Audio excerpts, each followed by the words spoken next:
Good morning, Rob. Good morning.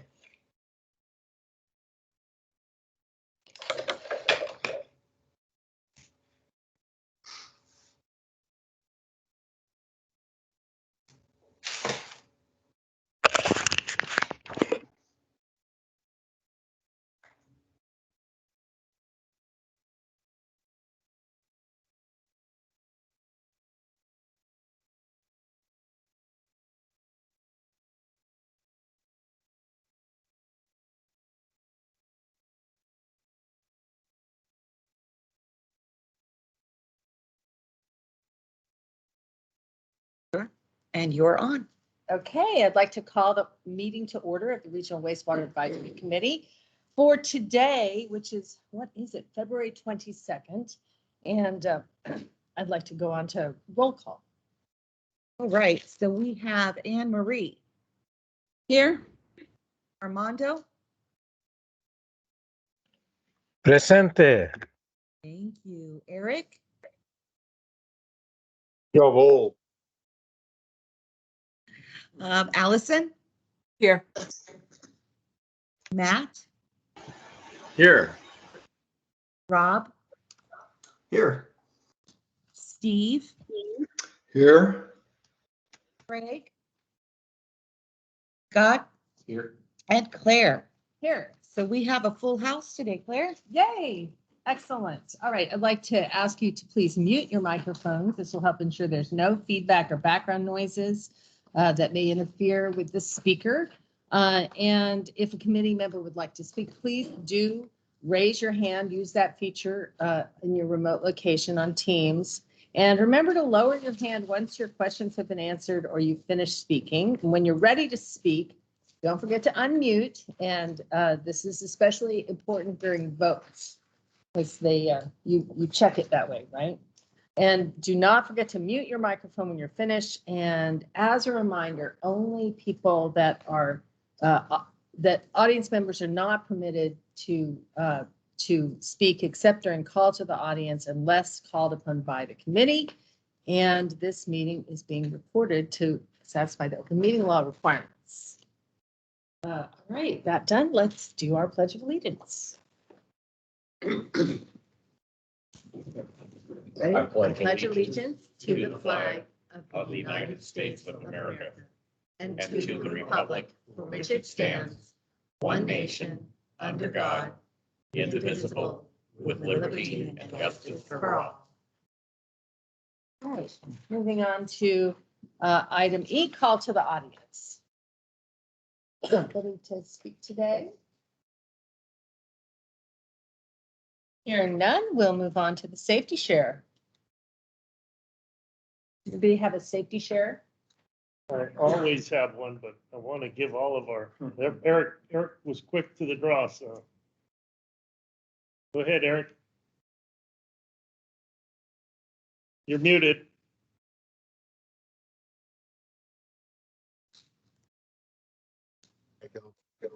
When I put my hand up, it covers the mute button. Hey, one thing that I've noticed is that most of the new cars, in fact, all of the new cars, have backup cameras. But you still have side mirrors and you still have a rear view mirror. And those are also 3 parts of your backup policy. So when you're backing up, don't just rely on your backup camera, rely on your side mirrors and your rear view mirror. Thank you. That's a great share. Also, we had a discussion one time on mirrors, and for some reason, a lot of people don't even realize how to adjust your side mirrors. You know, they always seem to have them too far in where you could see part of the side of your vehicle, and you really, what good does it do to see your vehicle? So put them out as far as you can, and you're actually supposed to actually tilt your head a little left or a little right just to see the full view. So Years ago, I had an accident on the freeway because I turned my head to check as I was pulling over, and that was right when the person in front of me braked. Mm-hmm. So I am a big believer in side mirrors. Anybody else? Yes, no?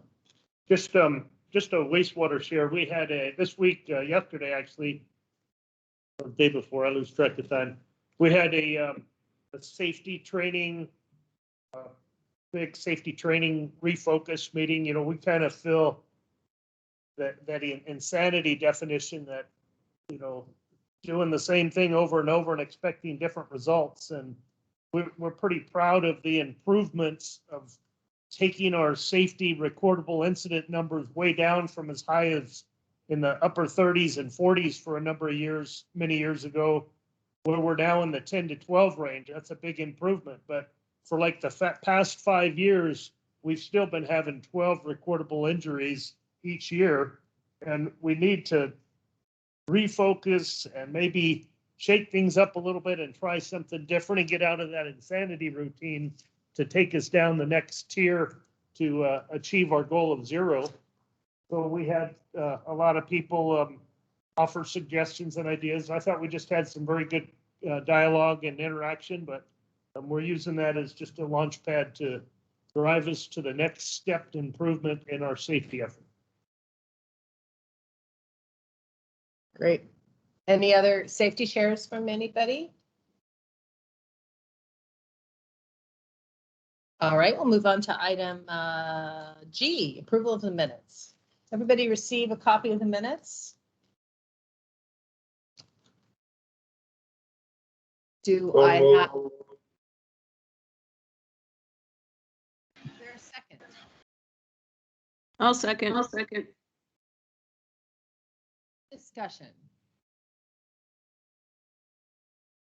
Hearing none, I'll call the question. All those in favor say aye. Aye. Aye. Any opposed? Hearing none, motion passes.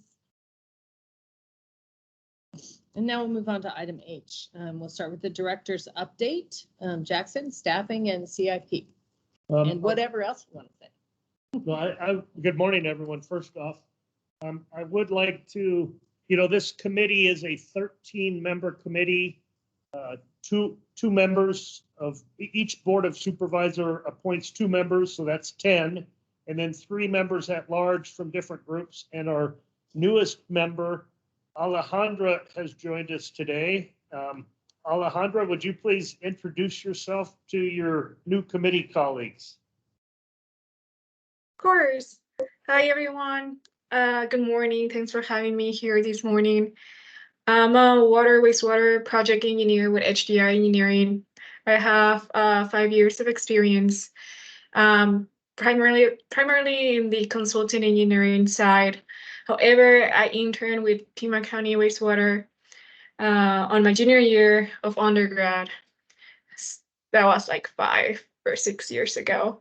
But yeah, I'm very happy to be here, and hopefully I can assist you, be helpful on some of the items. So Alejandra is our PAG appointee, so thank you for being here.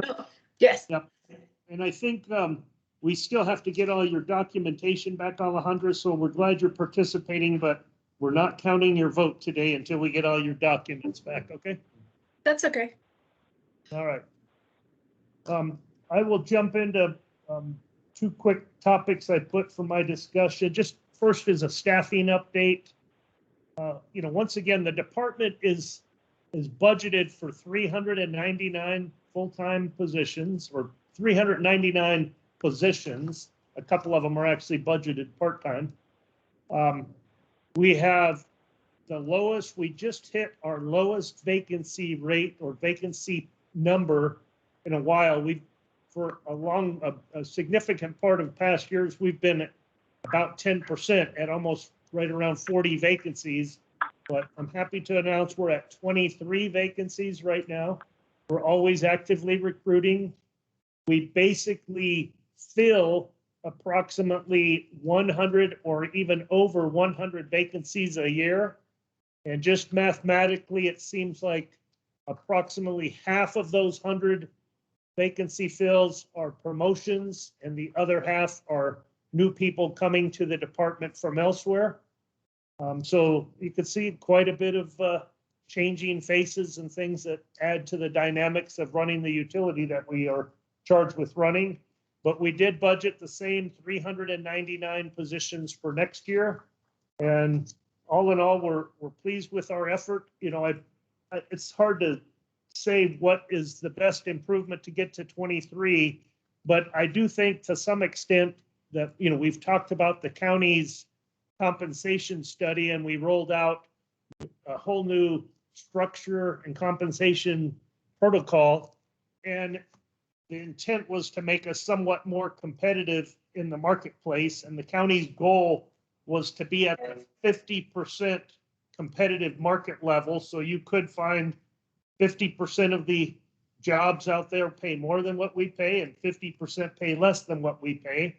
So we'll see how that works out. But we think that now that some of our advertisements are maybe catching a little more attention than what maybe they did previously, and most all of the employees in wastewater did get rate increases or pay increases here back in September.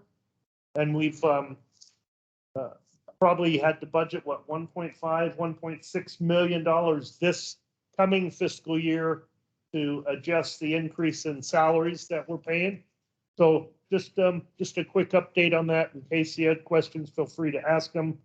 But I will move on to the CIP update. And that was a request that you all had, where in our CIP, we have really 5 bucket projects. You know, one is odor, one is pumps, one is treatment rehab, one is minor pipe modifications, and I forget the 5th one. But you asked, you know, we always have a backlog list of what, you know, those projects just state a general bucket topic, but behind the scenes, there's a list of projects that we are doing. And I know that Jeanette sent that out to you, the list of those projects. We tried to put it in a more usable format, so it still needs a little polishing. It gives you an idea of those projects behind the scenes. But, you know, like the treatment rehab projects, when it got transposed onto that sheet that you received, it didn't have them in priority order. So, you know, we're still cleaning it up, and we'll continue to update you with a better sheet. But just to satisfy last month's request, we got that out, and we'll polish it up and make it pretty and make it make more sense. But there is a list of every bucket category and where our focus or priorities are. So we know for next year, you know, if we had, you know, the big one is the $10 million in pipe rehab in the conveyance system, or $8 million in treatment rehab. We have those list of projects, and of course, ask me the same question in a few months, and the order of priorities may change as something shifts, or a project that wasn't identified may be coming into being identified. You know, we're always doing CCTV in the pipeline, on the conveyance pipeline. We may find a condition out there that has urgent need, and so it'll get up on the list, and it may even, you know, come up high on the list, high priority, and it might not have even been there, you know, for a little while. So just know it's a dynamic, living, breathing list, but that's what we gauge our work on. And so you at least have an idea, but it will get cleaned up and make it a little easier to follow for future, in case you want to have discussion about any of those bucket projects.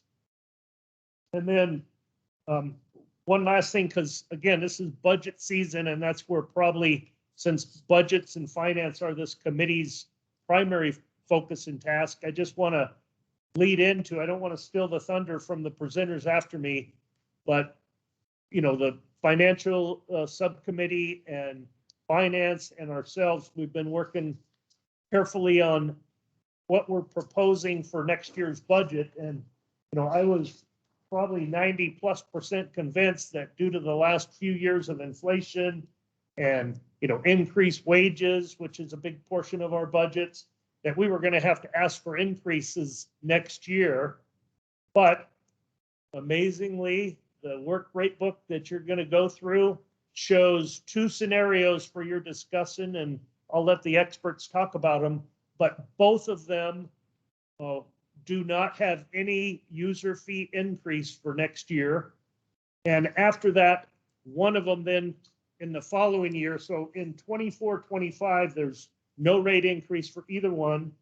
in 25-26 on one of the versions, it has a, rather small 1 3/4 or 1.75% rate increase for the user fee. That's both components of the user fee, both the volume fee and the service charge fee. So a net 1.75% increase, and it shows that for each successive year of this budgeting 5-year cycle. The second one actually has 2 years with no user fee rate increase. So not even in 25-26, it doesn't have an increase, but then in the third year out, it has a 5% user fee increase to get caught back up, and then followed by a 1.75 after that. So like I said, I didn't want to steal anyone's thunder, but those of you that weren't already in the discussions and the subcommittees, just know we're going to go through 2 proposals, neither of which have a rate increase for next year, which is great news. But there's ways to handle the longer term needs and the increased spending that's identified in the budget requests. So with that, I will shut up and let Ellen get into the nitty gritty and details, and hopefully you guys can have some good questions and good dialogue. Morning, everybody. I guess my question to you is, we do have 2 rate workbooks to go through. One, how would you like me to present them? Serially, or would the subcommittee on finance like to start this discussion? Next, but I think it would be fine for Matt to say a few words to start this discussion off. I think so. Okay, thank you. Fortunately, my construction project in the background has just taken a pause and the noise has stopped, but I apologize if you hear some remodeling type noises during my presentation. I'll try to be quick here. The finance subcommittee did meet on both January 26th and February 15th. Had some in-depth discussions with Wastewater's and Finance's leadership to develop the financial plan for 24-25. We did conclude that there were 2 scenarios that were best for the full committee's consideration, and that either of those scenarios would be acceptable in our view, that neither one, excuse me, was particularly had particularly greater virtue than the other, although the one with the smaller increases starting year after next did seem attractive because it was a gradual increase rather than presenting a 5% increase to the ratepayers at all at once. But we still had a number of questions that were answered by Ellen and Michelle from finance. I suspect maybe some of those questions will come up again today from when all of you hear the proposals. But I think I'd suggest we do just take them one at a time in sequence, Ellen. And I don't know that it matters which one we do first, but if you have thoughts on that, I'd defer. But now that the noise has started in the background, I think I'd just soon hand it back to you. All righty. Well, thank you for that. So I'm going to share my screen. Please let me know if I need to enlarge the font anymore. So we're going to take scenario number 1 first. This was in your packet. This page is a representation of the factors that go into the calculation of the workbook. So we're going to go through these individually so that you can see what is going on. And at any point, please feel free to interrupt with questions. The first line is our customer base. You can see that the second line shows population growth. These are from the U of A estimates. A very slight increase going forward, 0.73%, 0.7% in the next 4 years. Our volume rate is the rate that we charge per CCF. You can see here in the assumptions under fiscal year 25-26 in pink, we are showing a 1.75 increase in the volume rate for the 3 years starting in 26, 27, and 28. The service charge is the flat admin fee that is paid per Jackson's request. We have increased that fee 1.75%, the same as we are increasing the service charge rate, the volume rate. Again, that rate takes in, would be proposed to go into effect in fiscal year 25-26. The utility fee, sewer utility fee, otherwise previously known as the connection fees. Jackson has indicated in his discussions in the last several meetings that the cost of connections have gone up. I believe 25% was the number that he used. What we have done is we have feathered in a 3% increase for the next number of years, starting in 25-26. And the rate factor for inflation on O&M costs in the 25 budget, the 24-25 budget, we are using a 6% inflator. And then we are hoping that inflation continues to go down, but we are anticipating a 4% increase in 26 and then back to a 3% in the future years. And we are assuming a flat rate of CCF. So we're not seeing any increase or decrease. So we're assuming that same volume. Does anybody have any questions related to these overall assumptions? All righty.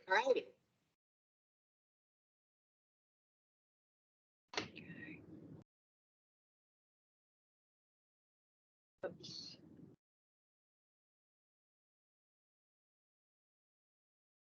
Sorry, I'm trying to make it big enough so it all shows up on the page, but failing.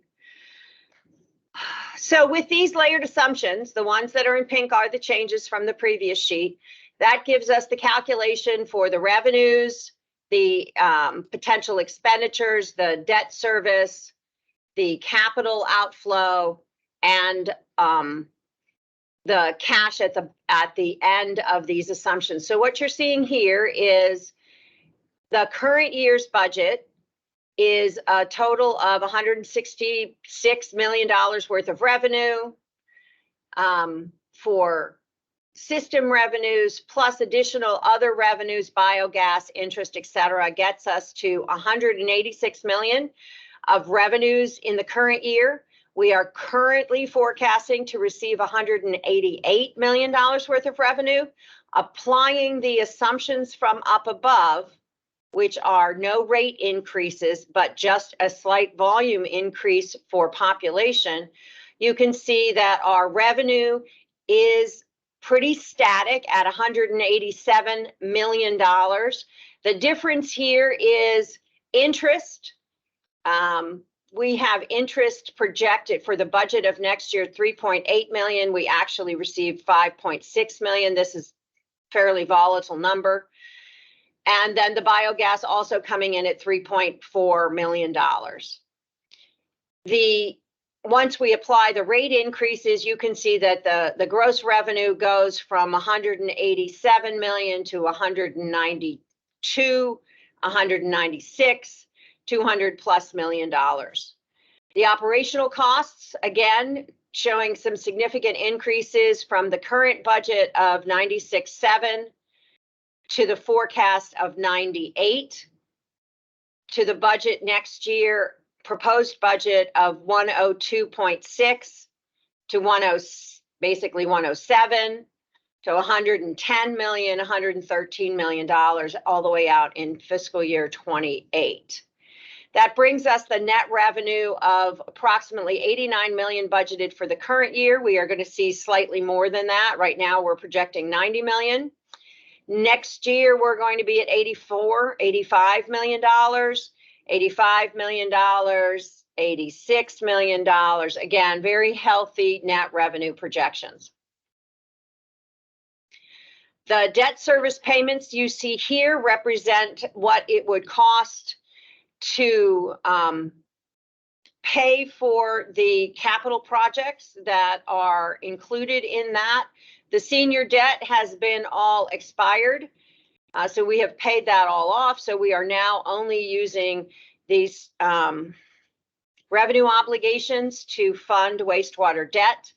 The pink line that you see here is the offset for the SARETA contributions. There are two projects that total approximately $200 million for this SARETA expansion. Per Jackson's direction, we have estimated that they will pay for approximately 25% of those two projects. The way we've accounted for it in this rate model is we are assuming that that SARETA will pay for 25% of the debt service in the year that we have to issue the debt. We did that so that A, we could see it very cleanly on a line item right here, and B, because we don't have a formalized written agreement with SARETA, it's not real. So it's important that we acknowledge that and the fact that wastewater might have to cover that entire cost. I know that Jackson has spoken about that and that those negotiations are ongoing. This may not be how it ends up when pen gets put to paper, but we did it this way in the model so that if we needed to take it out, it was quite frankly very easy for finance to be able to remove it and not have to recreate a number of schedules. What that does is that gets us to the rating agency ratio, which is one of the key factors when looking at the rate book plan for future years. Rating agencies have required us to have a minimum of a 1.3 ratio. That is the floor. And as you can see with the rate increases that we are proposing in fiscal year 26 forward, we are at 1.36, 7, and 9. So we are right where we need to be with regard to the rating ratio. This next section talks about how the debt service is layered in and the payments going out. Whoops. Taking us down to this line right here, which is the ending unrestricted cash balance. Our goal for wastewater, as defined, I believe, by this committee as well as by administration, is to have $50 million in unrestricted ending cash balance. You can see that we are just slightly below the $50 million threshold, but I am really not that concerned about it right now, as these are, 3 and 4 years into the future. And I believe that we will be at the $50 million mark. Any questions on this section? Okay, seeing no hands up. We have a question by Matt. Sure, Matt. Thanks. A little slow on the draw there. On the point of our ratio of 1.3, at the subcommittee, there was some discussion about the the history and development of that number, whether the committee had established it as a goal or requirement. And I think you or Michelle were going to do some research to see if you could figure all that out. Were you able to get that done or not? Yes, sorry. Thank you for reminding me. We did do some review of historical records, and the 1.3 has been in the financial rate workbook going back a number of years. So it's our belief that the committee set this. In addition to the rating agencies encouraging us to have this. This is, as we discussed in the subcommittee meeting, the floor for our ratios that the rating agencies always look at and comment on.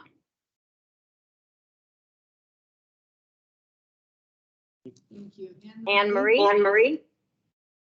Yeah, I can just confirm, since I've been on the committee for a long, long time, that we did, what you said is correct, about the committee setting that as a goal. So. Thank you. Any other? I don't see anything else. Okay.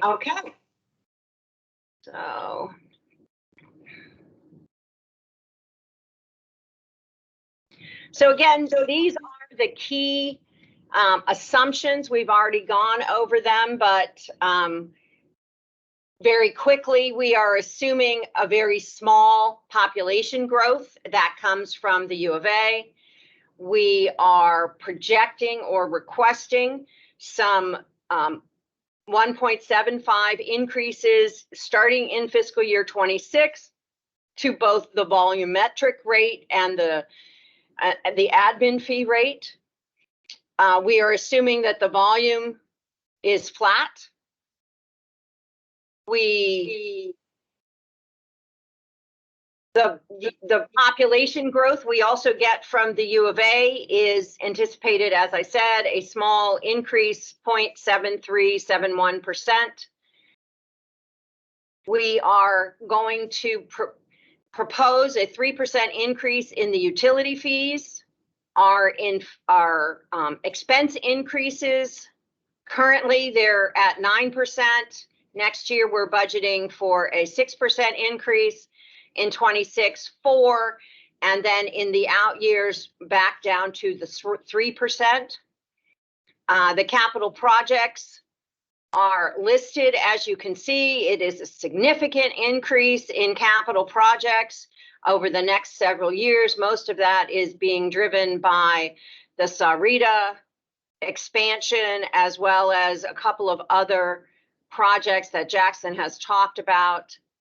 Our debt assumption is, you can see that we are going from $54 million in next fiscal year to 67 to 86 to 93. It's a very steady increase. It is, unfortunately, we are not able to maintain our current plan on the debt issuances. Right now, we are issuing debt for 10 years. As soon as we hit $70 million required in debt issuances, we have to move to a 15-year plan. Wastewater cannot afford to pay the debt service at a 10-year clip. So that is a change in assumptions for the 2 years that you see in front of you, 27 and 28, and I believe it's also for 29. This is a problem.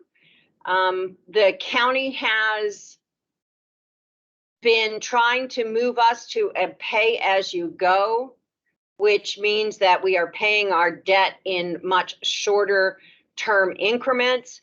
But with issuing this amount of debt, we cannot sustain that. So we are having to propose doing 15-year debt for fiscal year 27 and 28, and anytime we are issuing more than $70 million worth of debt. You can see here that the interest rate assumption is at 5%. that is in keeping with what we have done in the past. So this is just a summary of the information we've gone over in the last 2 slides. Does anybody have any questions about this? Okay. Discussion that the volumetric fee increases and service charge increases need to be parallel, correct? Well, So that was the request of Jackson to make those parallel. right. And I just wanted to point that out to the group that that was intentional for billing purposes. All right, so we also have Eric. Is that Eric there? Yes. Go ahead, Eric. Yeah, my question is, if we're going to go to the 15-year, will the Board of Supervisors look at that and understand why, or will they look at it and say, you need to keep it in the 10, which then at least puts us in the position to raise rates higher? At least that's how I'm observing this. Help me understand that. Well, as we have discussed, I believe that I have discussed with this group, and I could be wrong. It might have been with the subcommittee. So I apologize if I am repeating myself to this group. There are 4 pillars that county administration has tasked wastewater and finance with managing. The capital and the rate workbook for wastewater. One is to try to move to a pay-as-you-go process, which we were slowly moving the life of the debt. We were incrementally decreasing it. We had gotten to 9 years. The goal was to get it to 5. We were not able to move it lower than 9. And in fact, we moved it back to 10 last year because it was just not sustainable. With the amount of capital projects that wastewater is proposing in their budget, we have to move that up to 15 years. That's a strategic decision. That's a financial decision. I believe we have the support of county administration in that decision. So your question is, will the board understand that? I think that they will when we explain it to them. Would there, does this push us to raise our rates higher quicker in order to keep us under the 10 million or the 10-year mark?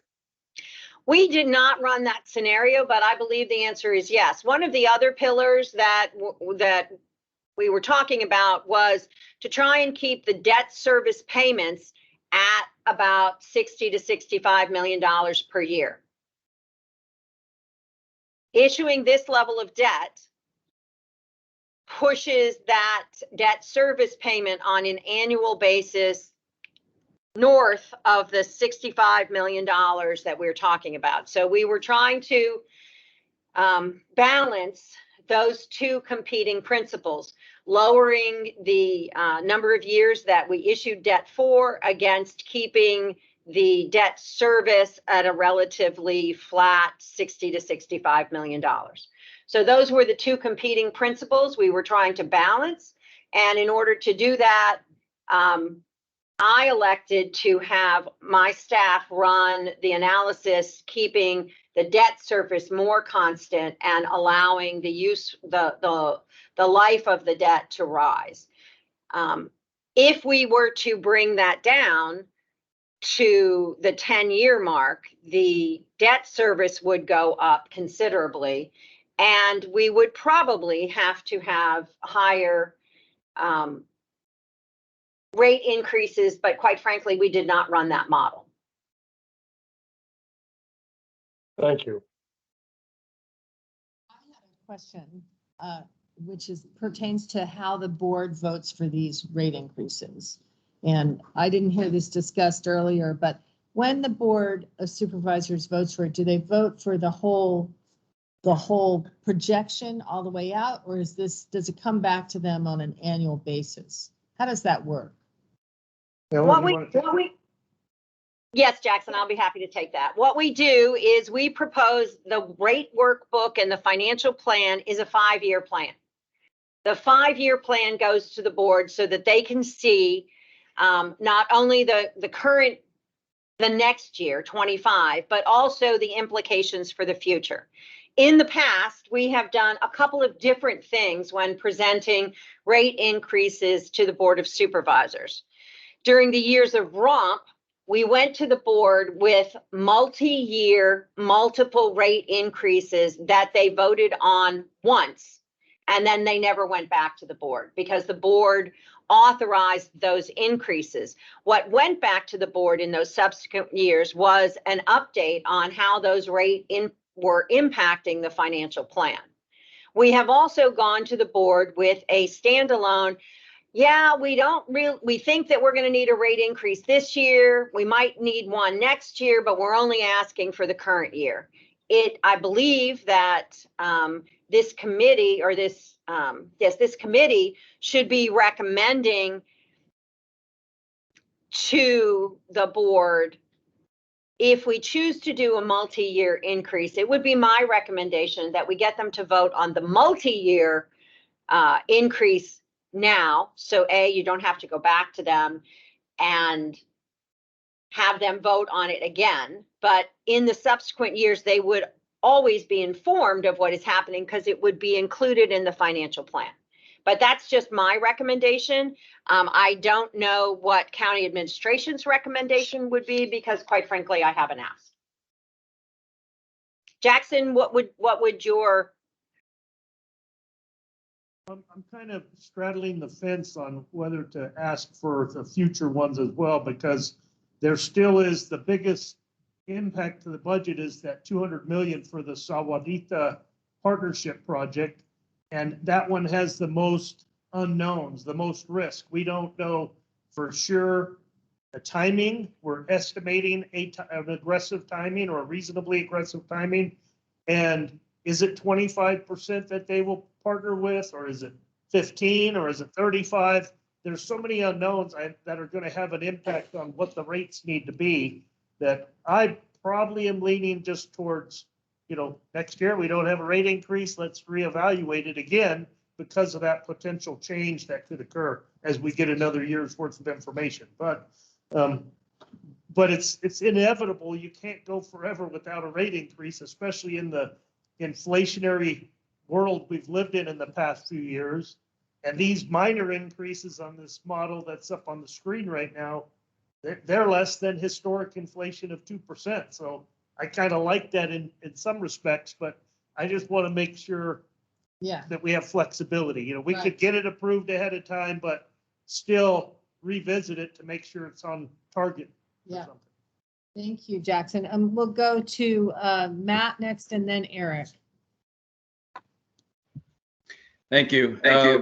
I would agree with Jackson's view that we would be better off just dealing with the current year at this time, since there are some pretty big variables, not only the SARITA, but just the rate of inflation and how the general economy deals with that, and what happens, what the impact of a presidential election might be on the economy, and there's just some big question marks in the next year's future that my preference would be to just not lock us into anything beyond this coming next year. Eric, did you have a comment? Yeah, two questions. Number one, do we have an opportunity with our negotiations with SARITA, a timeline? Do you have Jackson, do you have an idea of when you think you would have that negotiations finalized?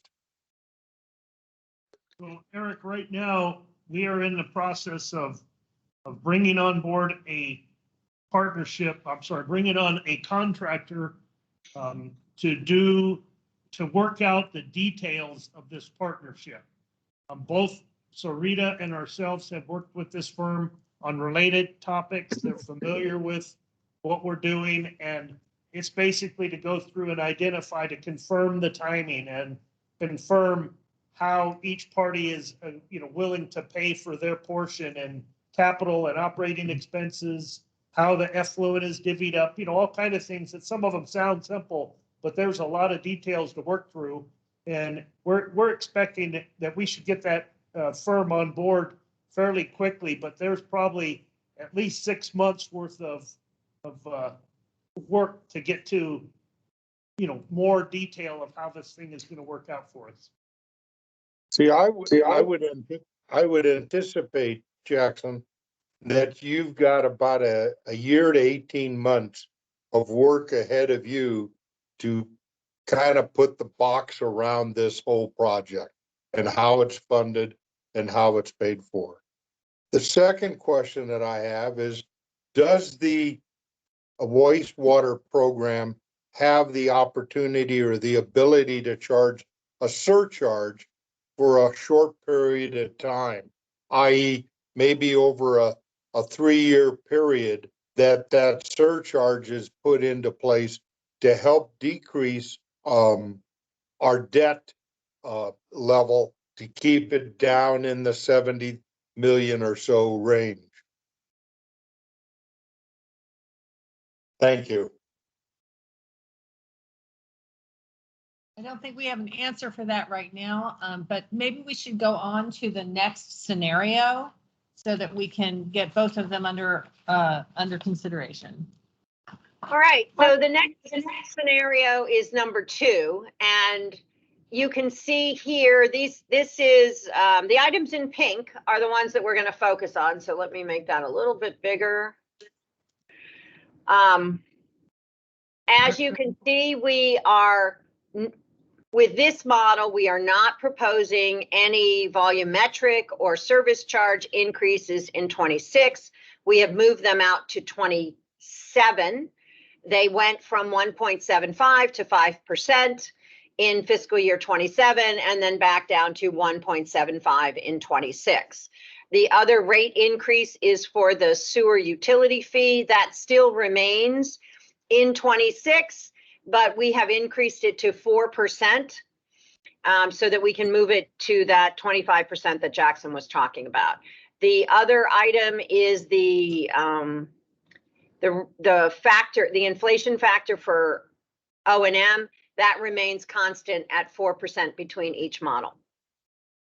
Wastewater is also, we're also predicting to receive the 25% from Sarita.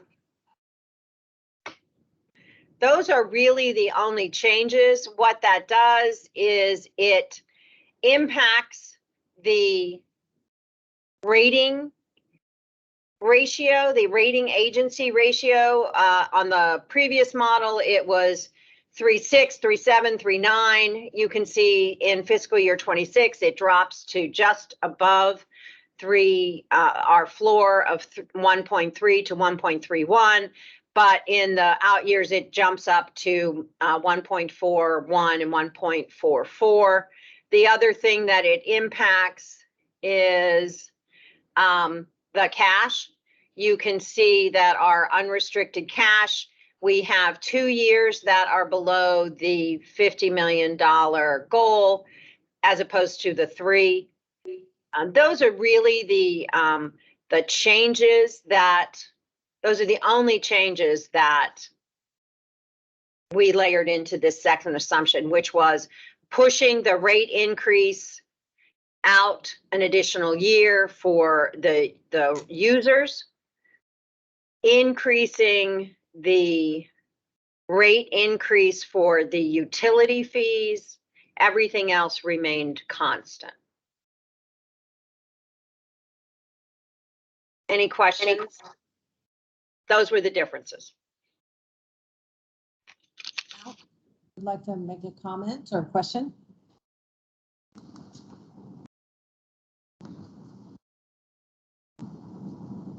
Matt, you're still muted. Yeah, we can't hear you. There you go. Yeah, thank you. Thank you.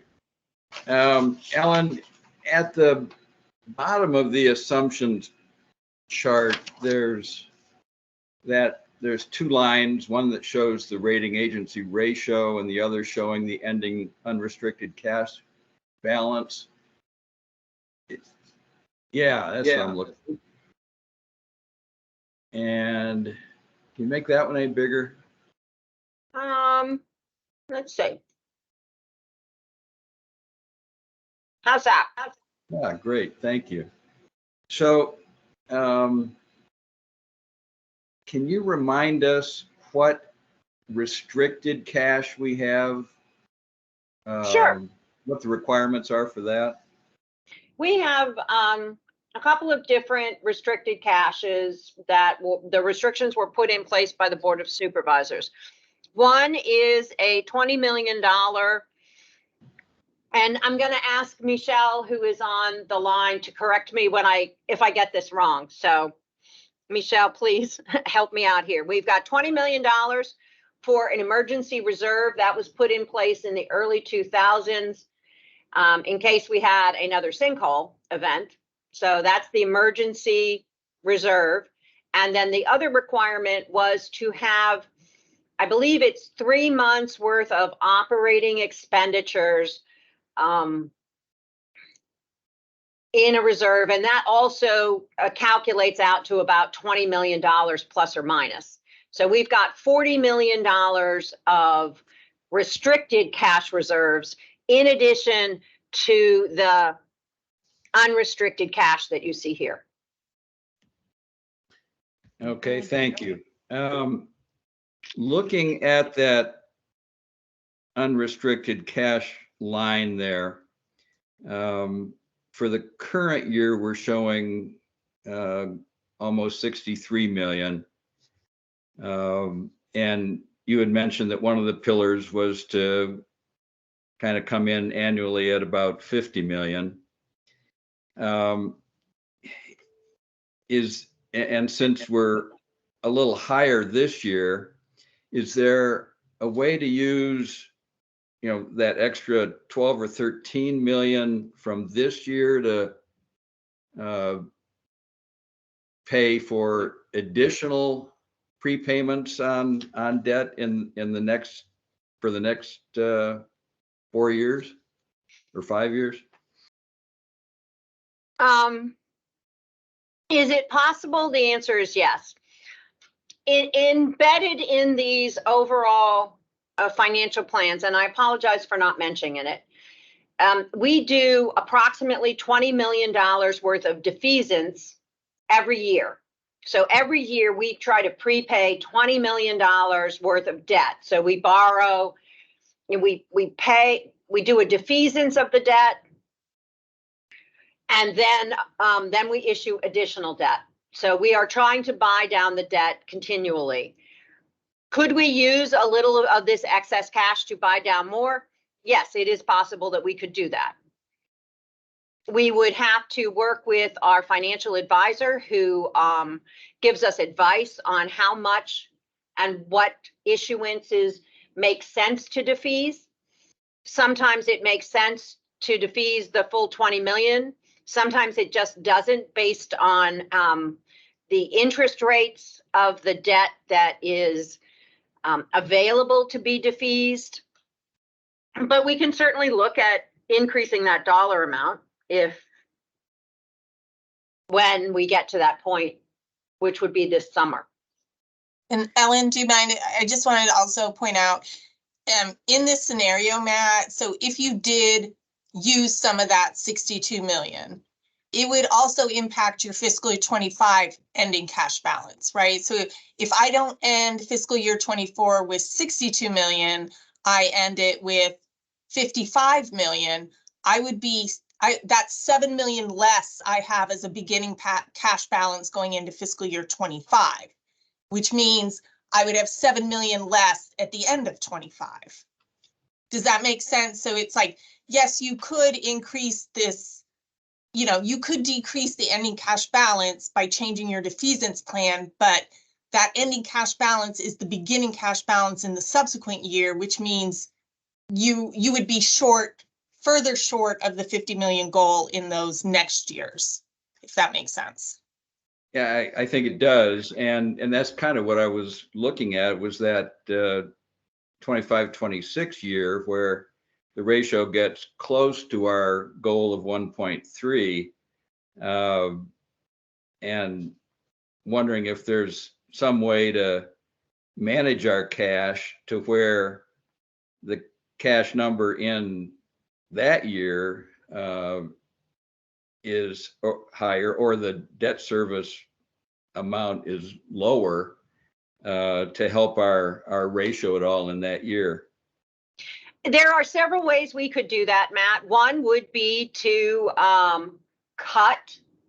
reduce either the capital program in that year by a couple of $1 million, or reduce expenditures in that year. Now you will note so we're in fiscal year 26.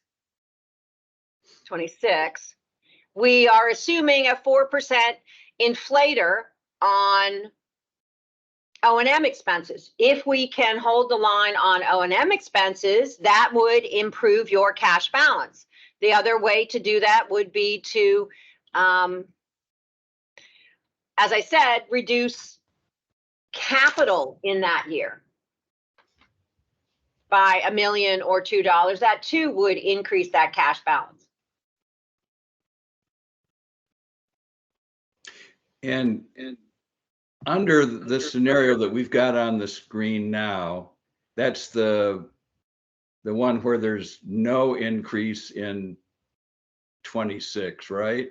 The increase comes in 27? That's correct. I can try to pull up and put them side by side. So let me see if I can. I'm going to not share my screen for a second so you don't see how actually incompetent I am with this, trying to make this. To that, Jackson, did you have a quick comment you wanted to make? You had said something. I'll pass right now. I'll get back to it if I need to. And Rob will get to you just in a second as soon as she pulls this up. Oops.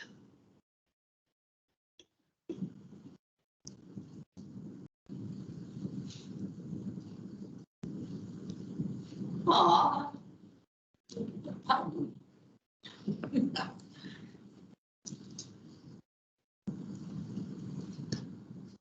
So I tried to put them side by side so that we could look at them together. Hopefully that helps at least a little bit.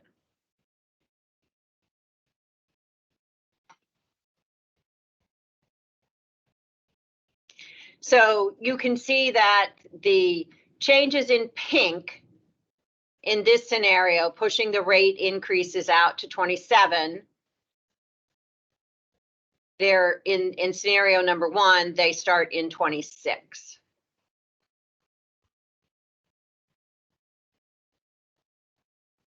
So are you saying that the scenario where we start earlier addresses that issue a bit better?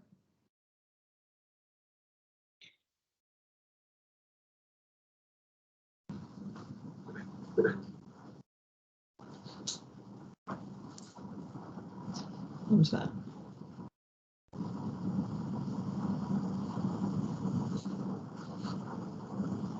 So it does. You can see here scenario number 1, where we raise rates starting in fiscal year 26. We have increased our ratio from 1.31 to 1.36.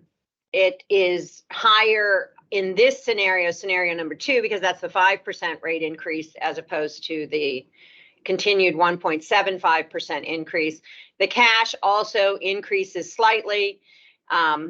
much closer to the $50 million in the scenario number one, which has the rate increases starting in 26, but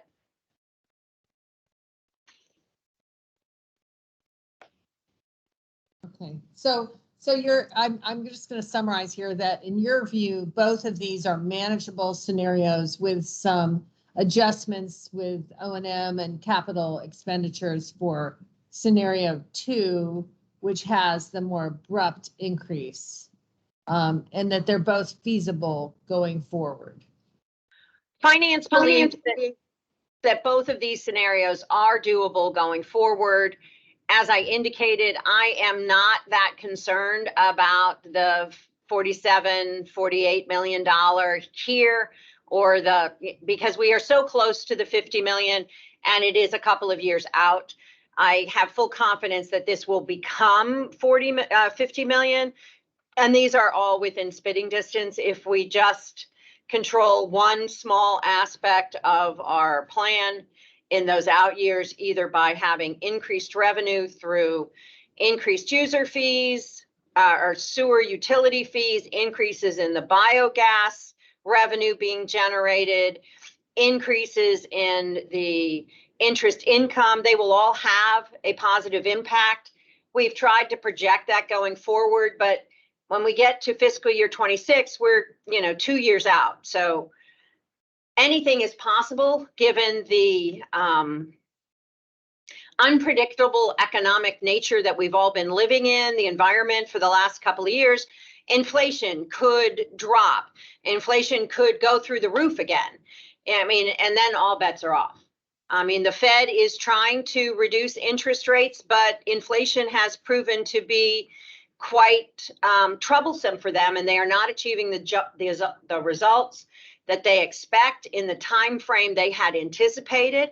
In addition to that, while inflation itself is going down, it is still quite high, but we are also seeing a more persistent, elevated pricing that while inflation might have gone down year over year, month over month, the pricing has not seen a drop. So we're seeing some sticking on that, which is, again, causing some uncertainty in the economic landscape. And see if we can get through them. Rob, why don't you go ahead and then we'll move to Allison. Okay.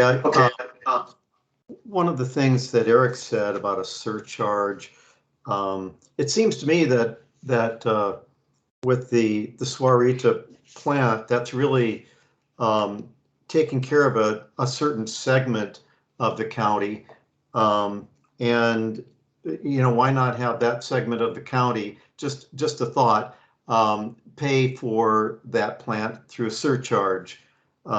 Another part of that was I heard that connection fees weren't really keeping up with the cost of connections. So it's looking to me like, this is just more evidence that development does not pay for itself. And this is just a pattern I've seen throughout the many years of being on this committee, that we've pretty much let the development community and industrial community like Raytheon, et cetera, ride roughshod over our budgets. And so I just see that regular folks are paying for everybody else. It's not right. That's all I got to say. So the connection fee change would address that, right? That's when we have the Yeah, utility fee or the connection fee right. increases, because, when we've done the detailed study, it was basically $16 per gallon for constructed capacity. The capacity that everybody pays a connection or utility fee is based on their water meter size, which we've related to approximately how much water or how much capacity they'll need. And that $16 is now $20. That's the 25%. So I think it's appropriate we get up to there so that it's paying the right amount of the capacity they're buying. They need to pay the right price for it. Any other responses or comments on what Rob has said? If not, let's go to Allison's comment. Yeah, thank you. Ellen, I had a question about the unrestricted cash balance requirement. Right now, 50 million is the goal. Is there any chance that might be increased in future years? You know, with inflation compounding year over year, 50 million in 2028 isn't going to be what it is in 2025. Just your thoughts on whether that requirement might change. We could recommend changes to that requirement. I think part of what you need to take a look at is the holistic picture. You have $40 million set aside in restricted reserves. The one reserve that is related to 3 months, I believe it's 3 months worth of actual expenses, continues to rise every year as your costs rise. So, you know, at one point it was, 17 or $18 million. Now it's up to 20. With the increase in the continued increase in the wastewater's operational budget, that number will continue to grow. So in answer to your question, I think that we need to look at all of the pieces. When we put the $20 million emergency fund, it was in response to a number of things, but what my recollection was primarily to the Speedway sinkhole. Maybe that $20 million number needs to be raised as if we were to have that kind of catastrophic event. Maybe that's the number that needs to be raised, not the unrestricted cash goal. But we should look at all of those things holistically as part of this overall financial plan. I personally believe that having the $50 million plus the $40 million gets you, quite frankly, $90 million ready cash. I think that that is a significant amount of cash for the wastewater utility and is appropriate between the 3 buckets. So I don't know if that answers all of your questions, Allison, but that is one of the pillars that we've been striving to achieve, $50 million ready cash unrestricted. Thank you. That answers the question. Thank you. Hey, before you go on, Ellen, isn't there a third restricted pot? Isn't there also a reserve of debt service payment, like 3 months of debt service payment also? The debt service payment does have its own reserve. I don't consider that part of this because that's part of the covenant for the debt. Michelle, do you happen to know what the requirement for the debt service reserve is? You have to have, for each time we issue debt, it's 1/2 of the maximum annual debt service. So totally right now we have about $37 million that's set aside, and that money is applied to the last payment of the debt. So I issue the debt. The calculation is $5 million. $5 million goes into an escrow account, and it sits there earning interest until we are at the final maturity of that debt service. And at the final maturity of that debt service, they apply that balance to your payment. So if my payment for the last maturity was going to be 10 million, it's 10 million minus the 5 that's been sitting in the reserve. I only have to pay 5 million. So those are all part of Ellen's correct. You know, when we issue the debt, each time we have to fund a reserve for that debt issue, and that reserve sits there until the issue is either defeased, fully defeased, or fully matured. Steve, you had a comment or question? Yeah, the 50 million, there's no statutory requirement that we have that 50 million on hand, and that's a pretty arbitrary figure. So I don't see that number as being sacred, something that we really have to turn ourselves inside out to achieve. The risk that that's there to ensure is something that's not quantifiable. So I don't think we have a reliable way to say that 50 million is the right number in the first place. So I personally don't have any concern about a year that says 47 million or 46 or 49. I think that we shouldn't get too wound up over that particular number. That's all I have to say.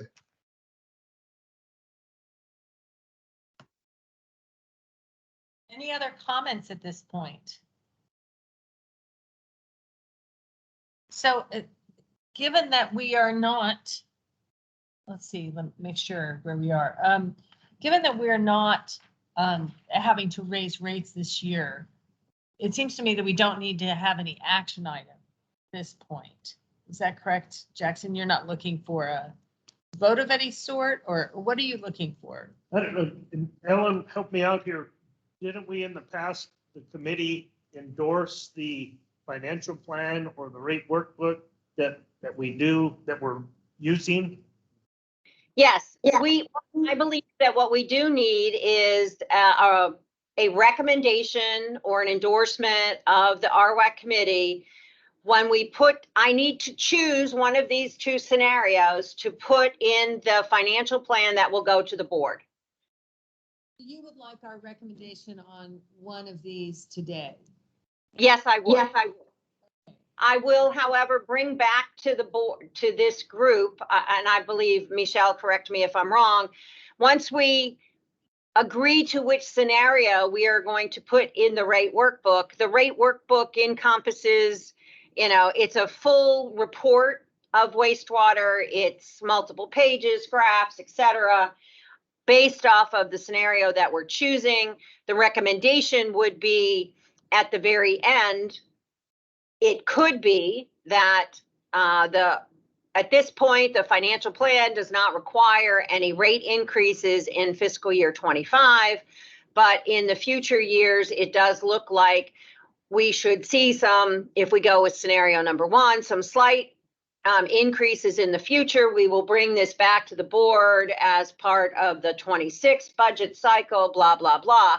But I would like to have a recommendation of which scenario to use in the creation of that report.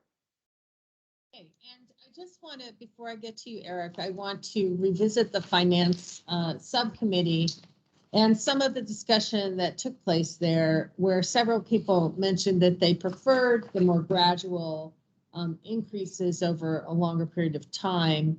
And at that time, Jackson had said that was your gut reaction as well, Jackson, but I want to give you a chance to. Well, I'm sorry, I was reading something. Would you repeat that? Oh, yeah, of Sorry. course, yeah. No, at the financial subcommittee meeting, I wanted to inform the group about the discussion that took place in that setting. And because we went over these in some detail. And I would ask Matt to comment on that too. But before then, at that meeting, several people said they preferred the more gradual increase. And at that time, you said your gut reaction was also that. But I wasn't sure if that was still the case for you. And I wondered if you wanted to share your thoughts.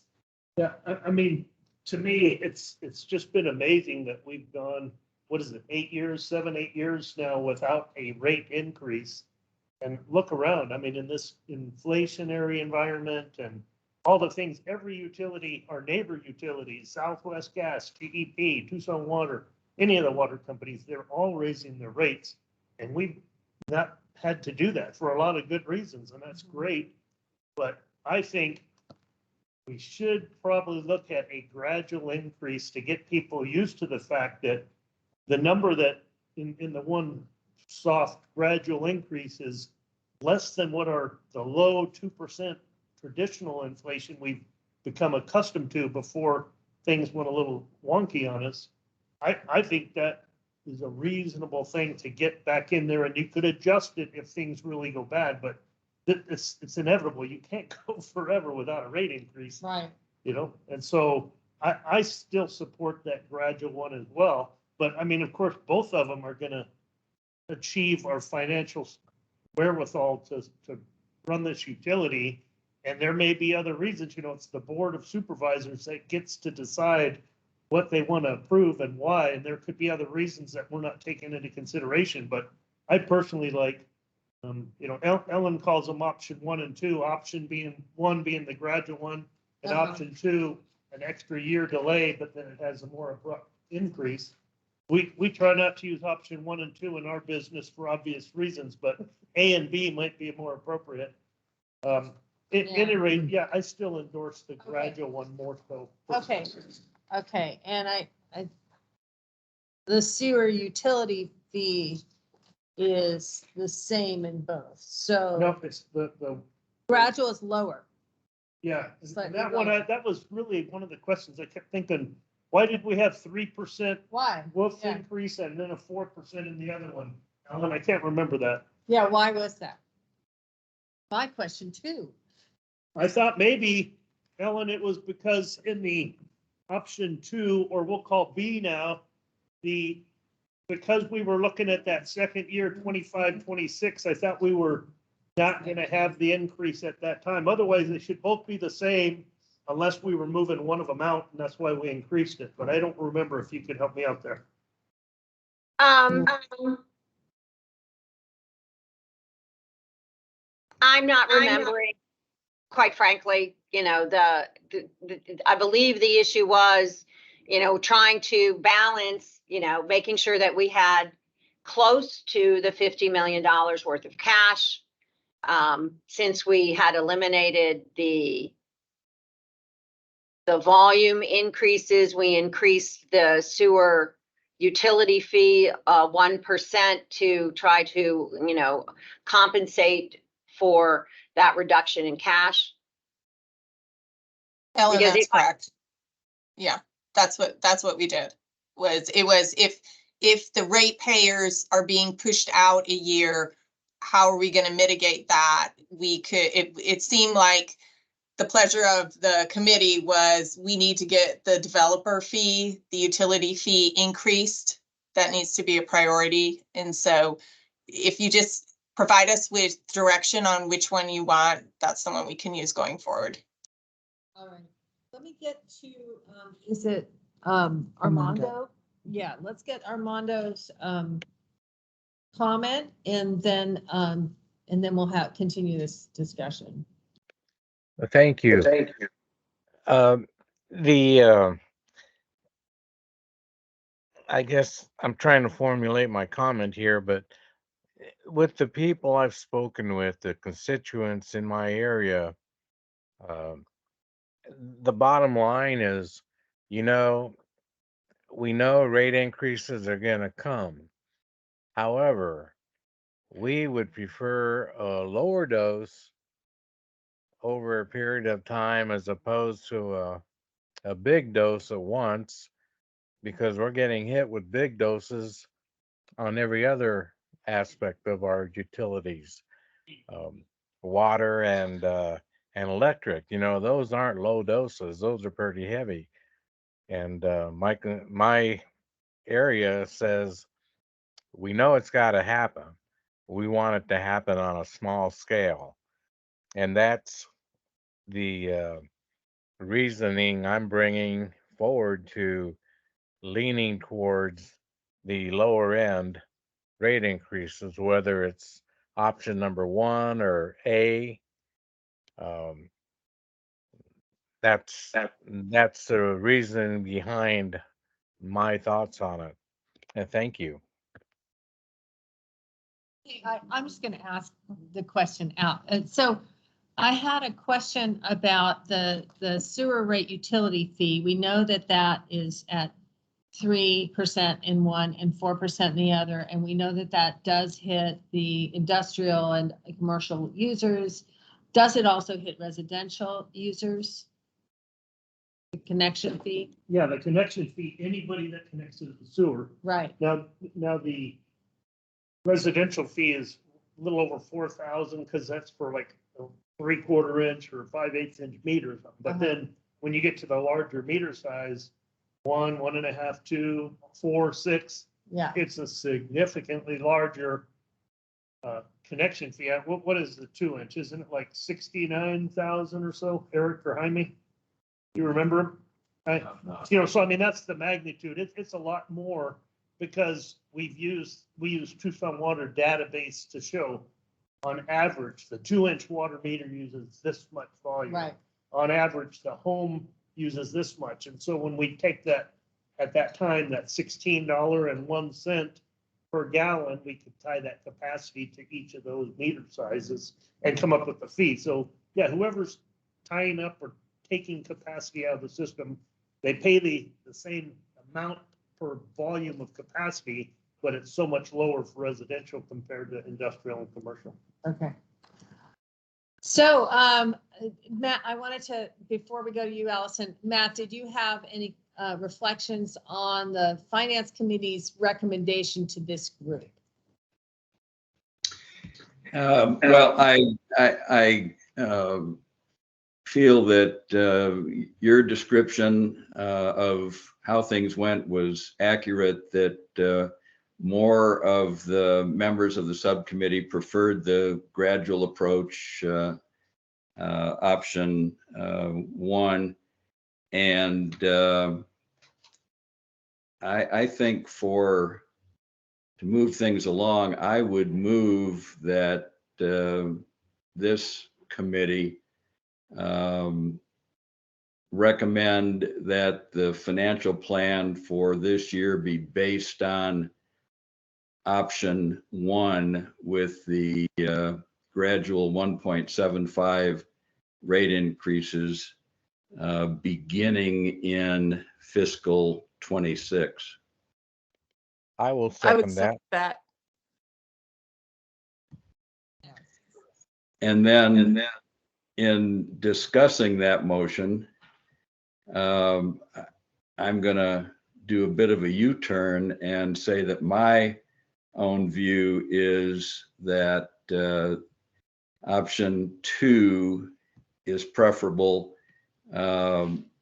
although the minority view from the committee, I think, because I don't see that the increase for 26 is required, since our ratio is still meeting the goal with option B or 2, and that if an increase is not required, the language in our enabling ordinance is based on a situation where we should recommend to the governing body rate adjustments as required. Since one is not required, my view is that we should ease off, continuing through 26, and take the 5% increase in 27, 5% still being a very modest increase after what it'll be then 5 or 9 years in 27, that based on current inflationary trends, by then a 5% figure ought to be quite tolerable. And then I'd have a comment too. So, but Eric, why don't you go ahead?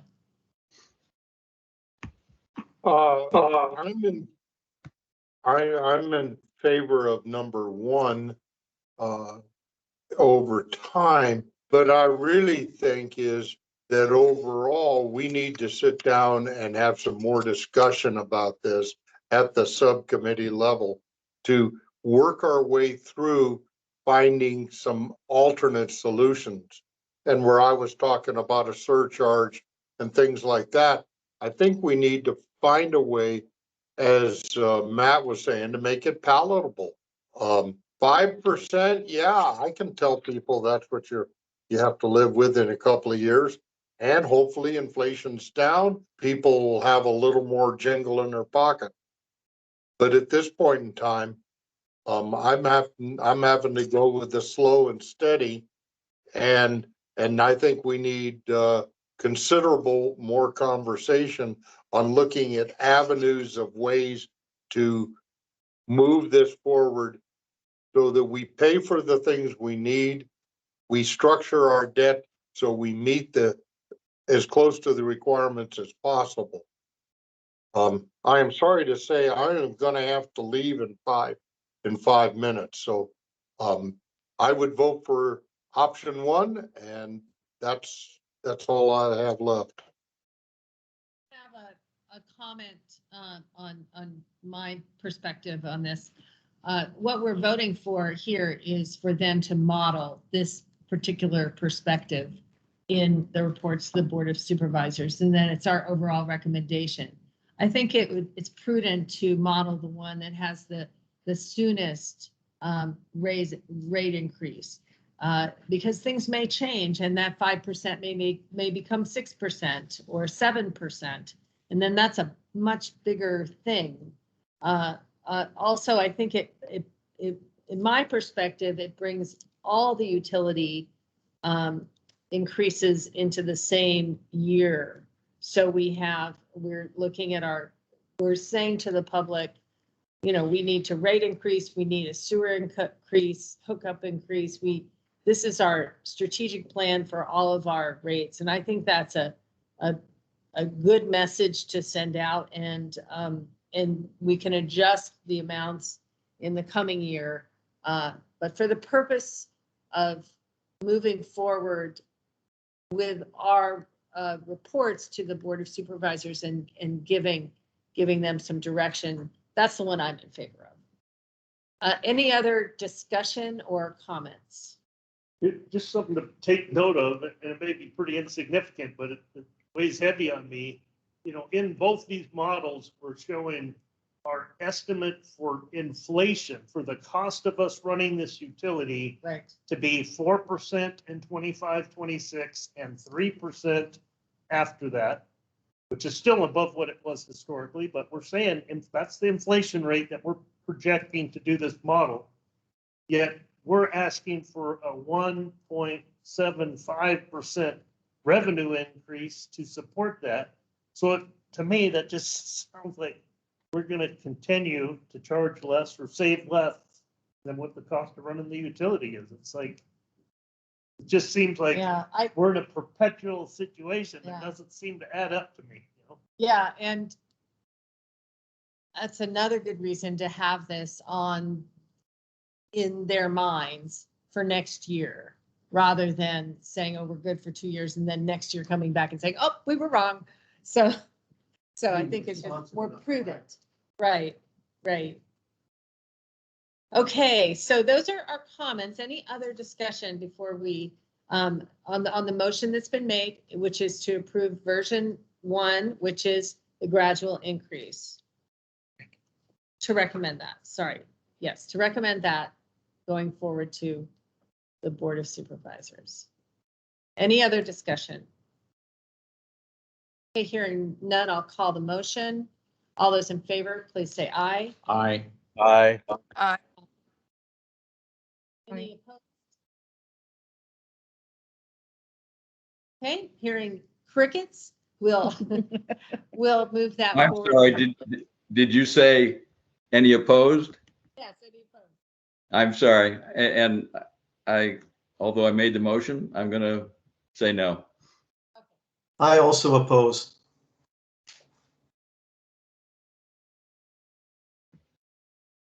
The motion still passes. And then that will go forward as our recommendation for modeling purposes to the Board of Supervisors. I just want to thank Matt for, the excellent job that you did running that subcommittee, and so many good questions. We were all on there. Often we were like, okay, trying to get our heads around this, but you seem to really have it together, and it was really excellent leadership on your part. So thank you very much for that. And thank you so much for the help from Ellen and Michelle.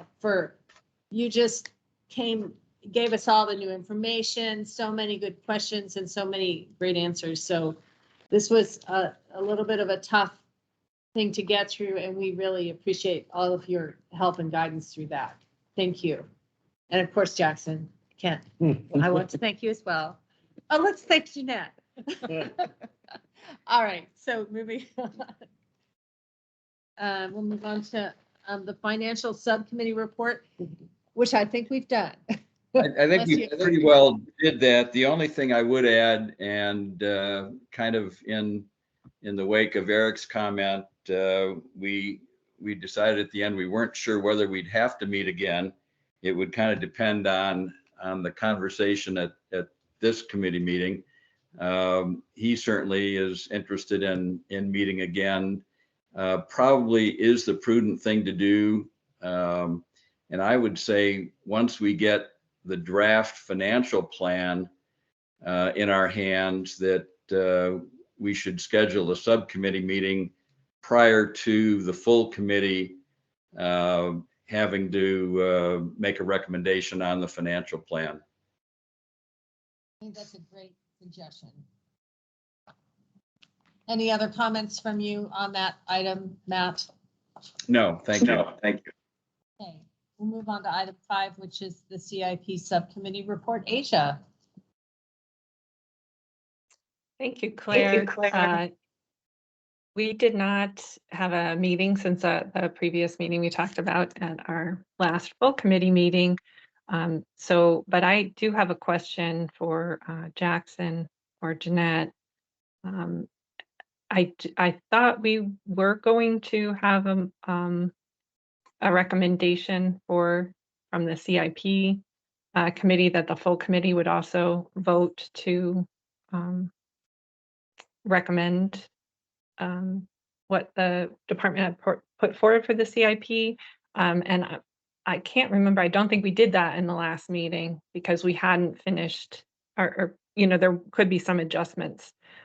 So I don't know when we're going to bring that forward. Well, you guys have discussed it and you're not meeting again. I guess you could even do it this meeting. If you want to do it now, make that motion. Or see if there's any discussion, but we've gone through the capital CIP 5-year plan as well. And I think everybody supported it in those discussions, but you can do it formally at this time if you want, or.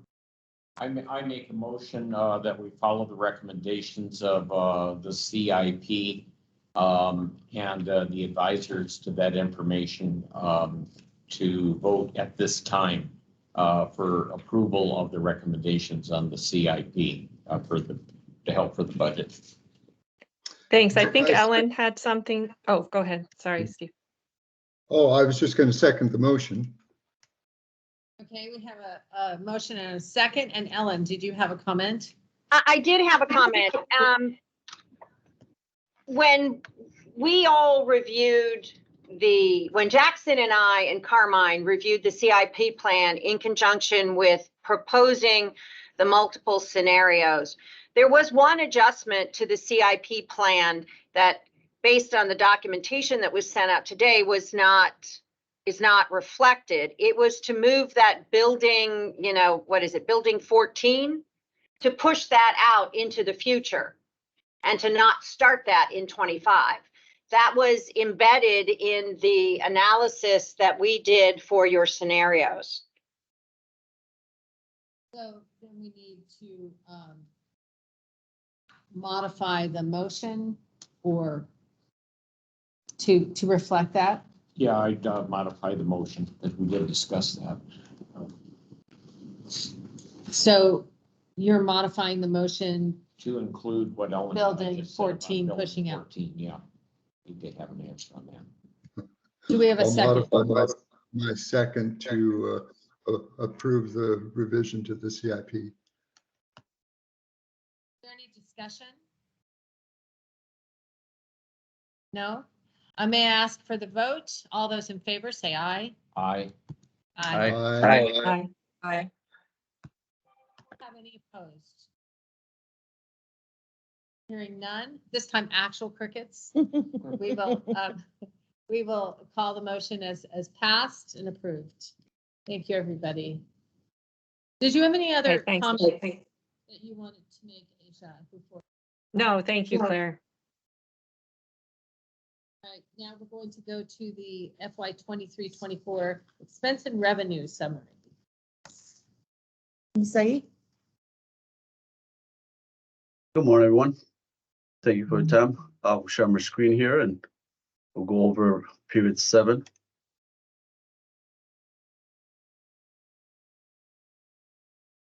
Here we go. Excellent.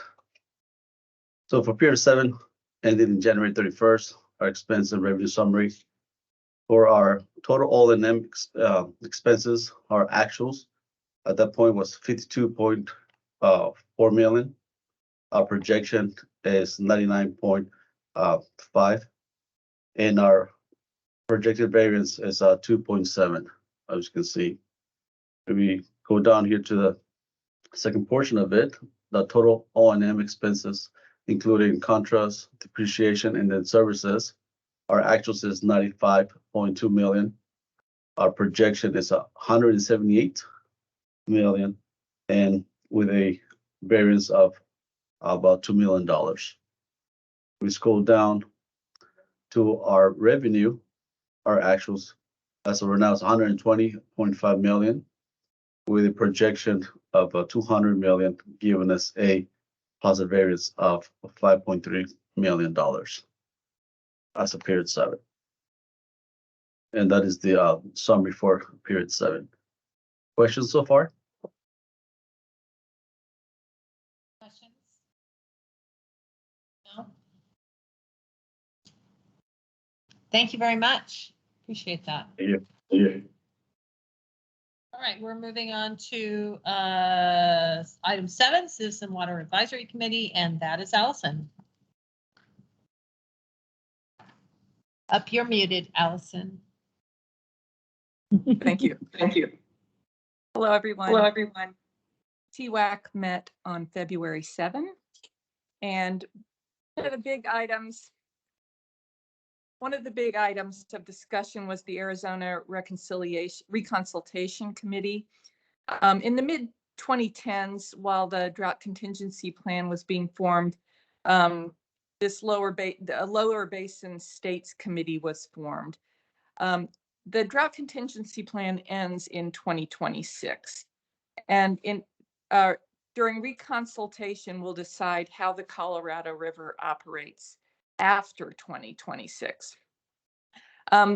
Worsening conditions on the river led to the government saying that the DCP was insufficient.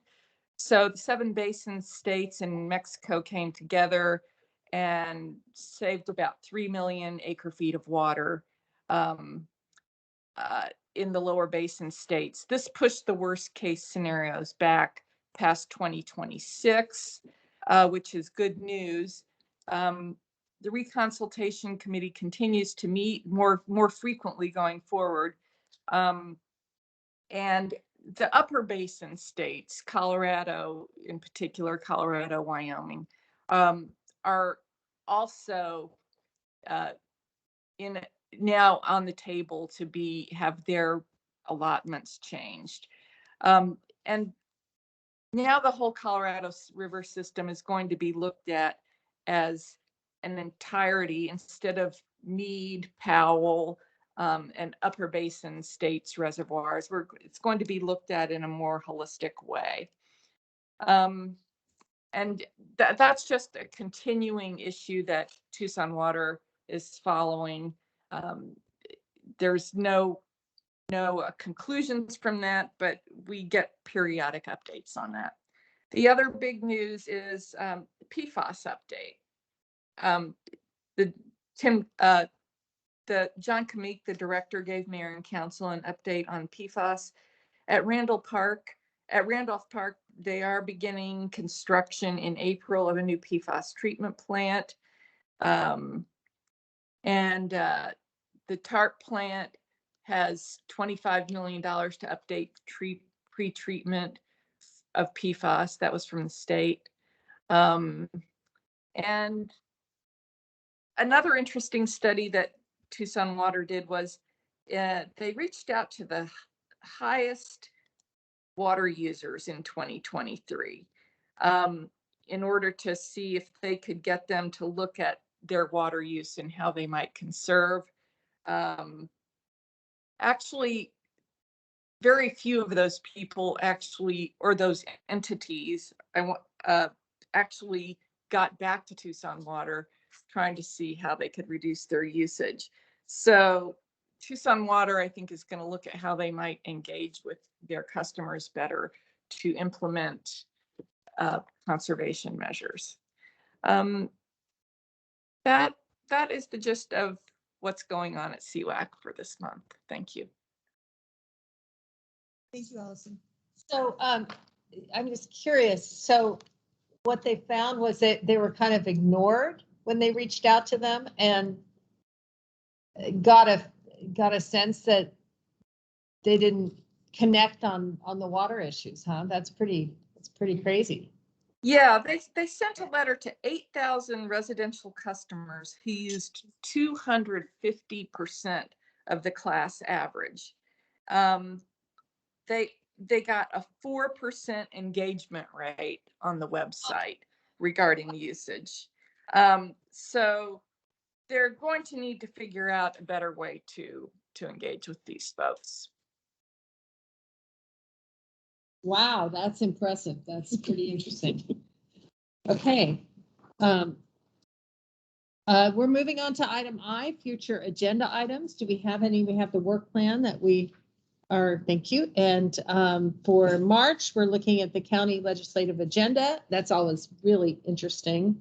There's a lot of bills up there right now, a lot of pretty interesting bills, let's say that. And then the 2024 financial plan draft review and the budget expense and review summary for period 8 is also, that's a standing item. So anything else that people would like on the agenda? All right. Hearing none, we'll move on to item J, which is back to the call to the audience. Anybody? Oh, I see Matt with his hand up. Yeah, I was a little late there, Claire.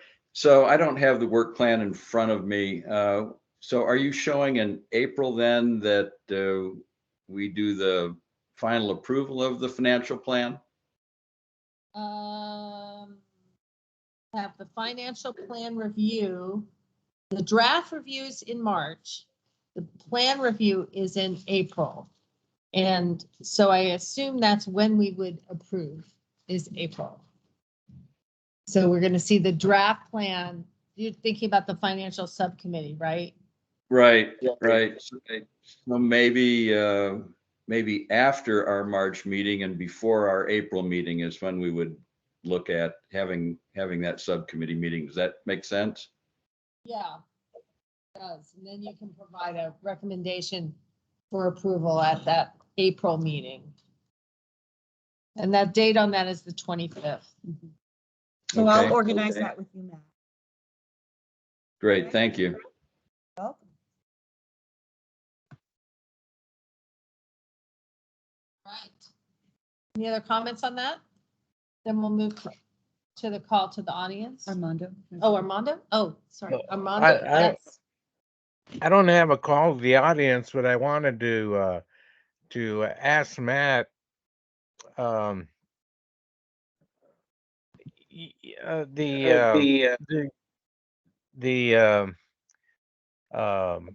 issues raised by Eric.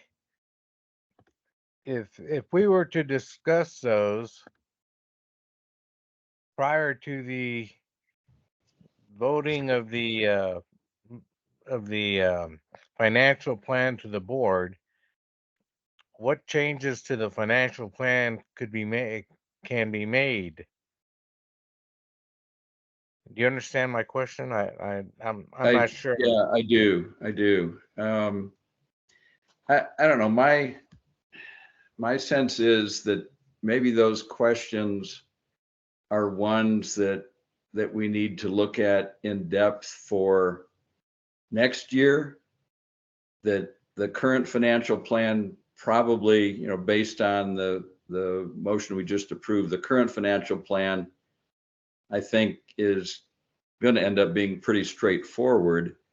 and the real need for greater analysis and study and, you know, opening up Pandora's box to a variety of questions and issues probably is going to be more germane in a year. So I don't think it's, and Ellen can comment if, or Michelle, I don't think that we're looking at making, you know, that degree of analysis for this year's financial plan. I would also say that when we see the draft as a group, there might be questions that come up. And those would be things that the finance committee could look at and talk about and bring back those comments in the April meeting. So I think there would be use for them to be engaged between those two meetings. Good. Okay, thank you. Right. Hey, let's try 3. Call to the audience. All right. Hearing none, we'll have a motion for adjournment. Would anybody like to make the motion? Make a motion that we adjourn. Any second? I'll second. All right. Any But we're having discussion? so much fun. You can stay. Discussion? All those in favor, please say aye. Aye. Aye. Aye. Any opposed? Aye. Thank Right. you. Meeting's adjourned. Great to see everybody and have a good month. Thank you all. You too. Thanks, Claire. Thank you.